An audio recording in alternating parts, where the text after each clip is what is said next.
Good evening, everyone. This is going to be a fun night. My name is Craig Blanchett, and I am your moderator tonight, moderator host.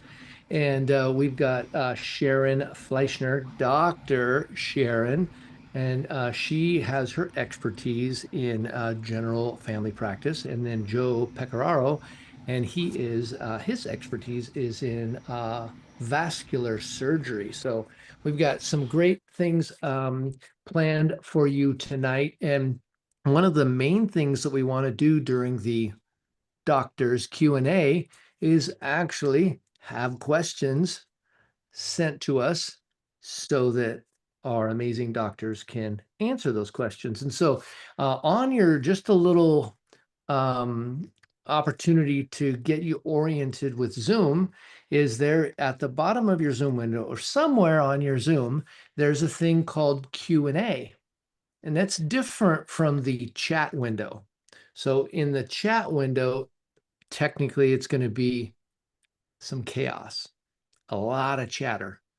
But in the Q&A is where you can ask a question, and then we will be able to queue those up and then toss them over to our doctors, and we might even have a speed round later on. Who knows, right?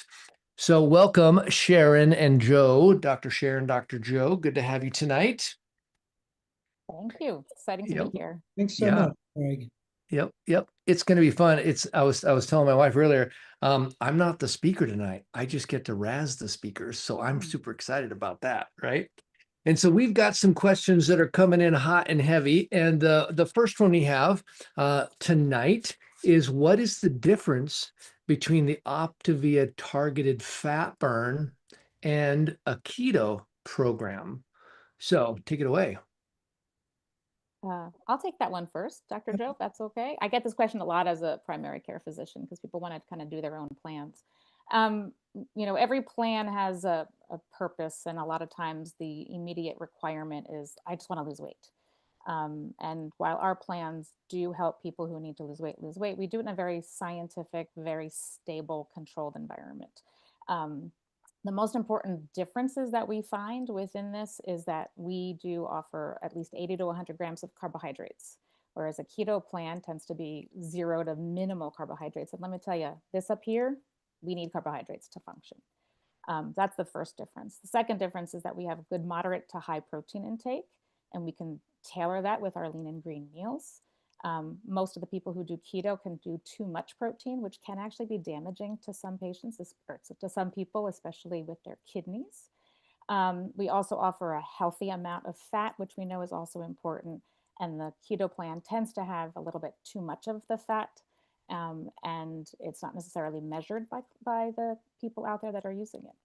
The other thing that I think is hugely different is that our program throughout all of our phases is sustainable. We don't have to come on and off the idea of eating healthy carbs, healthy protein, and healthy fats. It's sustainable whether you're in phase 1 getting started or in ultra health and longevity. Mm-hmm. So what I hear you saying too is there are some specifics. With the keto program, it's more of a technical eating plan that's designed to sort of hack your body into being skinnier. What comes outside of that, who knows? It doesn't claim to be a wellness education plan or anything. It's just a technical eating plan to reduce body fat. And there are some downsides, because I heard it called dirty keto. And so keto can mean a lot of things to a lot of people. And so, yeah. Joe, do you have something you'd like to contribute to that as well? Yeah. The other thing about keto, which a lot of people don't realize, is that because, as in our program, once you start burning fat, your appetite goes down, is that a lot of the weight loss from keto is purely from calorie restriction, because people at the beginning, they think it's the greatest thing in the world because they get to eat bacon and eggs and steak. And then after a while, the appetite goes down. And first of all, just all that protein, as Sharon had alluded to, is not really necessarily that good. The other thing is that balance is so important. And keto, most keto programs, I won't say all keto because I don't know all of them. Most of them do not stress being sure that you have healthy lean greens like we do, where you have vegetables, where you make sure that you're having all the different macronutrients. They stress eliminating carbohydrate completely or as much as possible, whereas we stress it's not eliminate carbohydrate, it's cut down and make sure the carbohydrate that you have is healthy carbohydrate.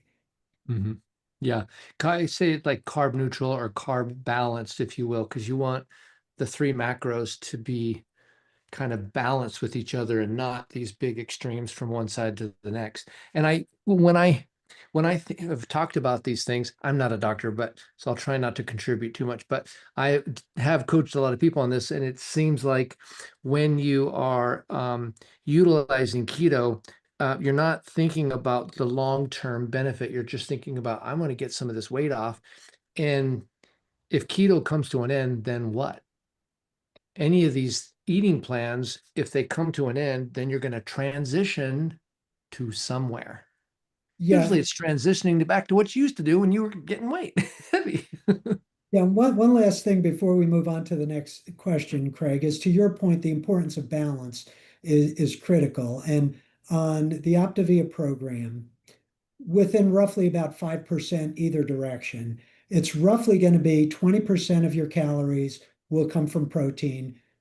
I'm sorry, 40% from protein, 40% from low glycemic carbohydrate, and about 20% from fat, with maybe about a 5% swing in either direction, depending.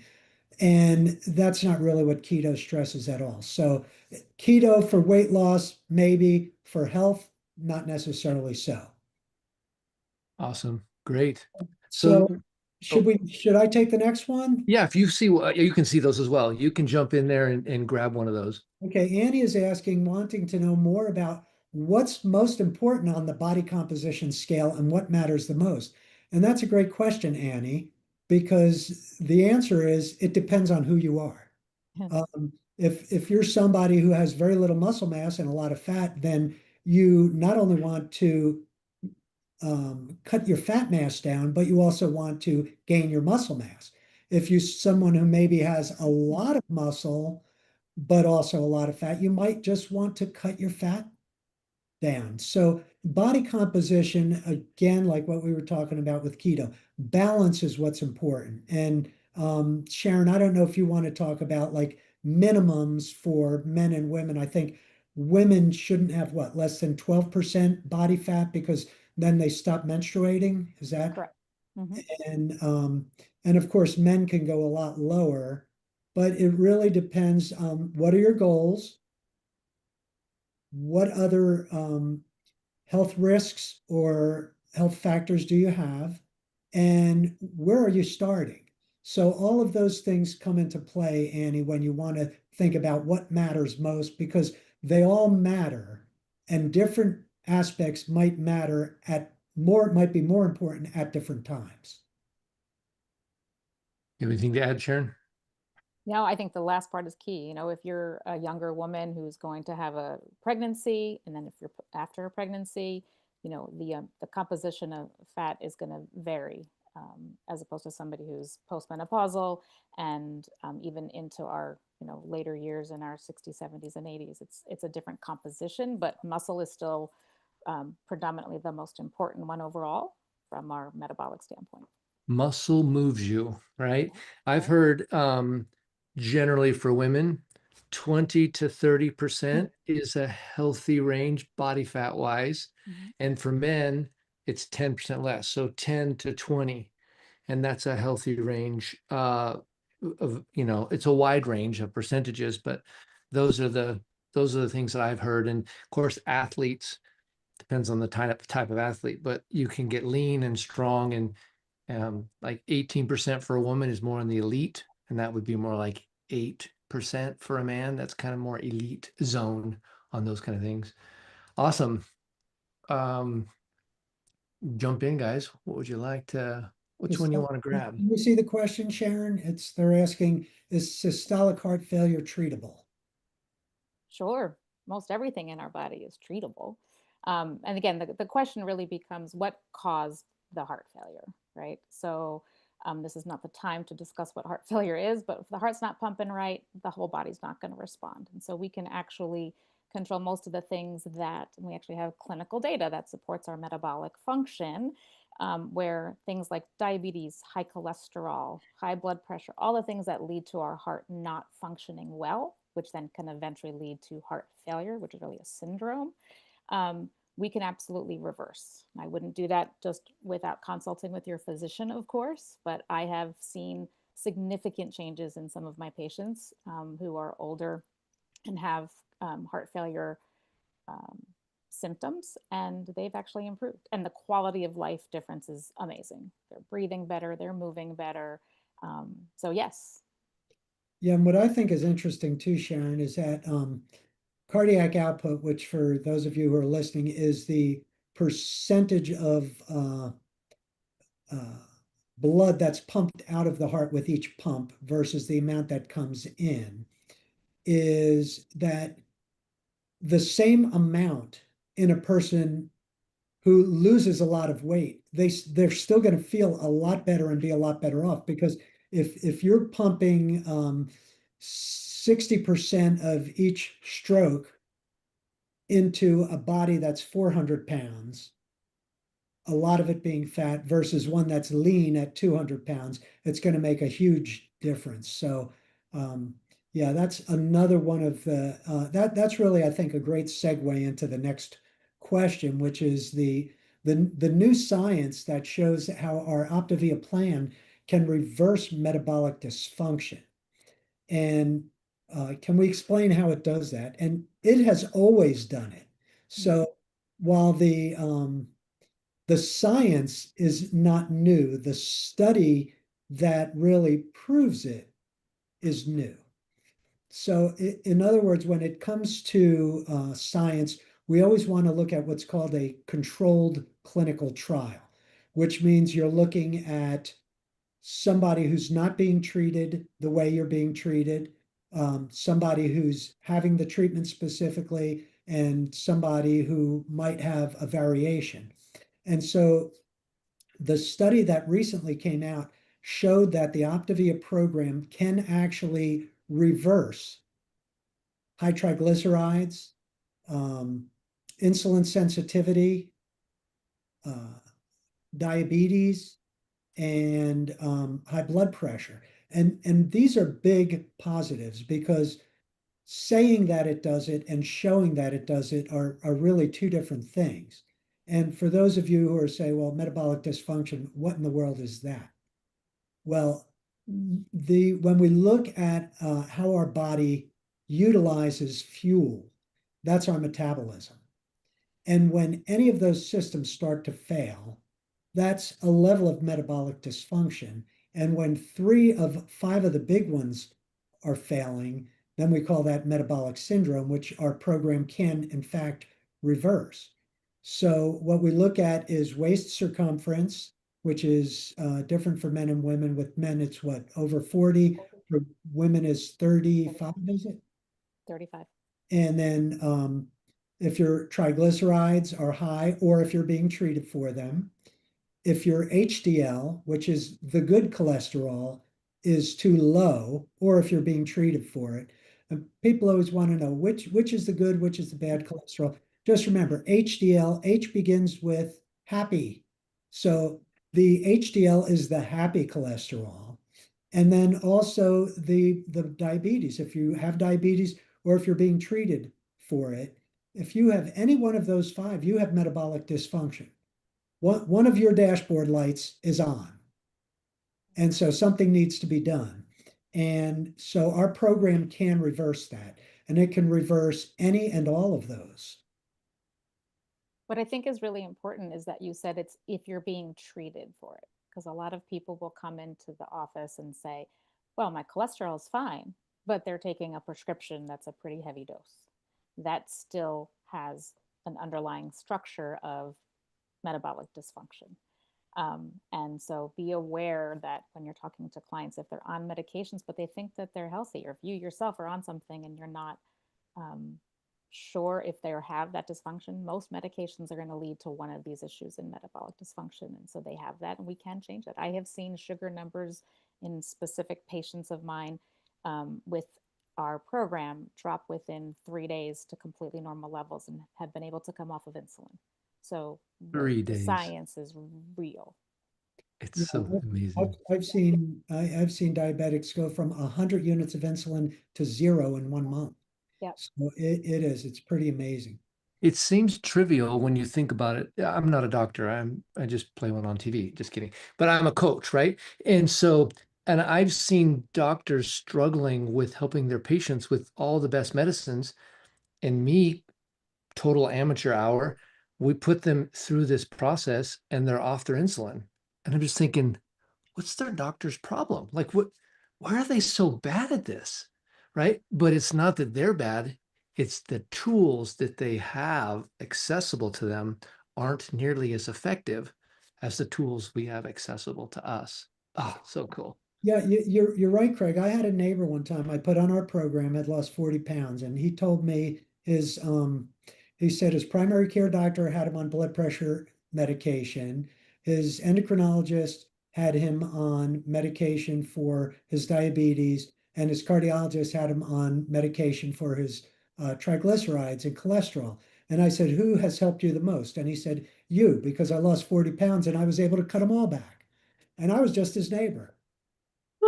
Just as they were. Oh, I love it. So good. All So right, good. so I'm Sharon, I'm going to take the next two kind of together. Boosting Yeah. energy in the morning, both waking and getting going mentally. And can we explain why non-athletes need aminos in their life? First of all, energy, some people are morning people, some people are night owls. But I would say this, if you, number one, Christine, start with getting enough sleep. Number two, make sure your nutrition is spot on. And number three, when you go to bed, don't go to bed worrying and thinking about all the bad things in your life. Think about some of the good things. And when you wake up in the morning, I would say if you wake up with an attitude of this is a great day to get up and get at 'em, and you start with maybe even 3 things that you're grateful for, that will completely shift things in your life. Now, as far as the nutrition, some of the things that we've been talking about, but also depending upon where you are, it might be that the essential amino acids and the proteins will help with some of that. And non-athletes need aminos in their life because not only athletes require muscle to exist, we all do, and everyone will continue to lose between 8 and 12% of their muscle mass every decade after the age of 30. So we want the aminos for 2 reasons. One is to help maintain muscle, and the other is if you are doing some sort of resistance to help grow muscle. And I would add, I was looking at the numbers the other day. The next one is a GLP-1 question, but if you think about it, if we lose between 8 and 12% of our muscle mass every decade, and in 1 year on GLP-1s, you can lose up to 40% of the weight that you lose can be muscle. It's like taking a decade off your life for some people, as far as the amount of muscle they lose. So I'm going to use that to bring you into the next question, Allison Craig, Sharon, if you want to take that one. Yeah, sure. Even though you're the surgeon who's done this before, you can still take GLP-1s if you don't have your gallbladder. In fact, the gallbladder just stores bile, which we need to break down our fats. Without your gallbladder, you can function normally, and your liver will produce the bile that it needs, and it goes straight into your intestines. So GLP-1s are safe to use. I think the most important part, I'm going to kind of segue off of that, is that the GLP-1 medications need, like Dr. Joe said, adequate protein and adequate vitamins and minerals, which is what we offer as well, not just in our fuelings, but within our Ascend multivitamin pack. All right. I'm going to do the next two together also because I love the one about the ingredients in the Yep. processed bars. So emotional mismanagement causes a lot of problems in our world, and it causes diseases because of um, it's not always what someone's eating, it's what's eating them. It can cause ulcers, it can cause depression, it can cause so many different things, as well as not just physical maladies, but mental maladies. So emotional mismanagement can cause disease in so many different ways, it almost can't even be answered because our bodies are so complex. And the way our emotions affect us is also very complex, and some people more than others.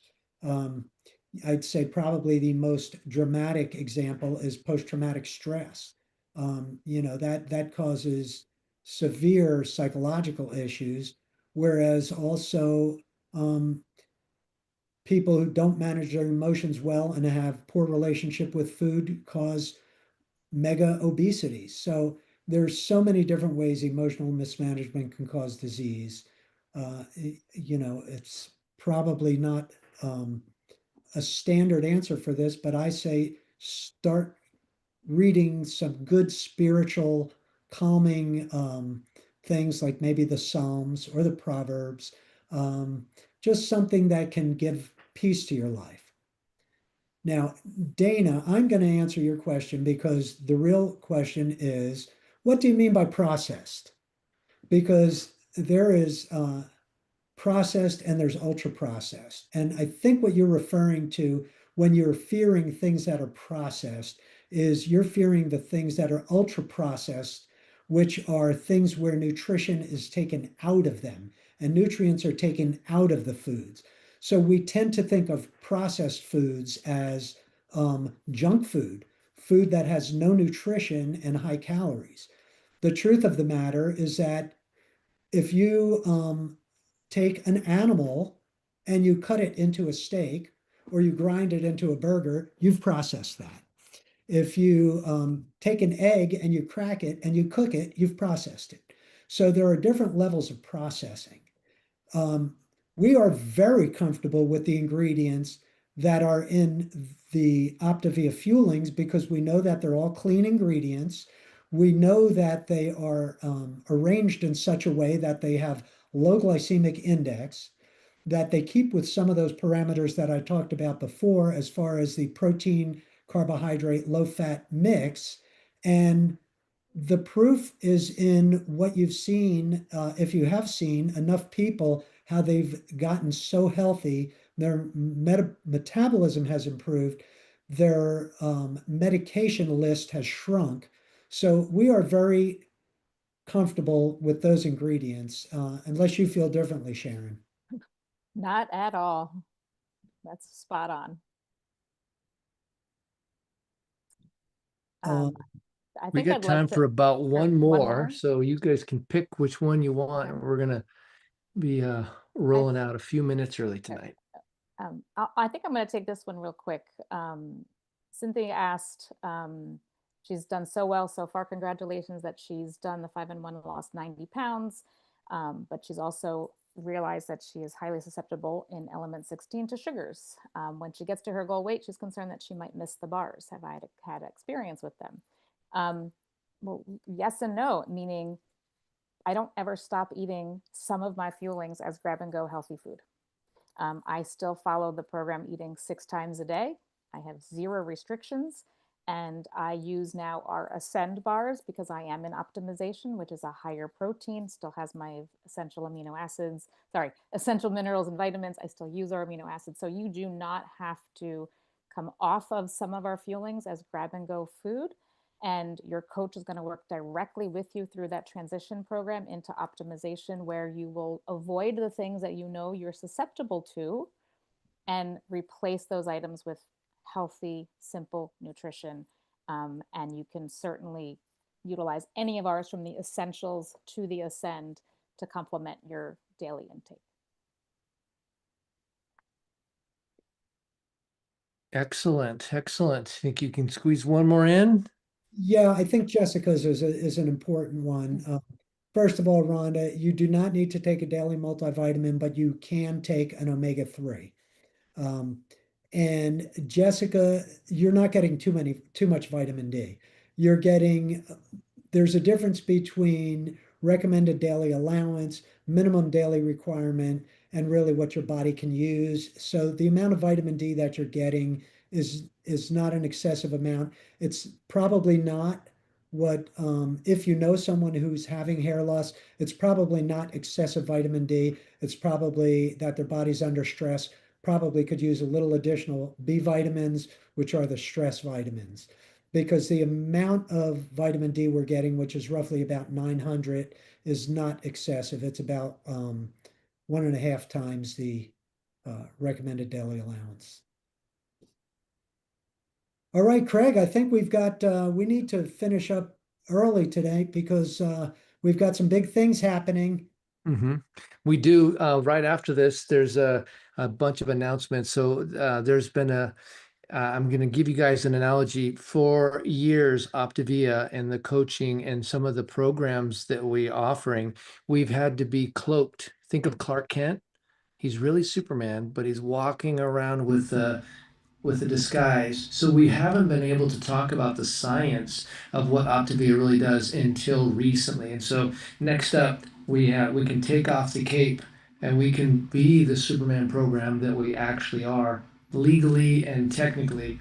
And of course, you can always look up our previous podcasts and our episodes. We have a huge library on YouTube. And then next week, our Let's Talk on Monday is going to be called Let's Talk Right Llama Llama Holiday Drama, all about how to navigate drama as we go into family and celebrations and all of that. So thank you for joining us tonight. And that concludes another edition of Let's Talk.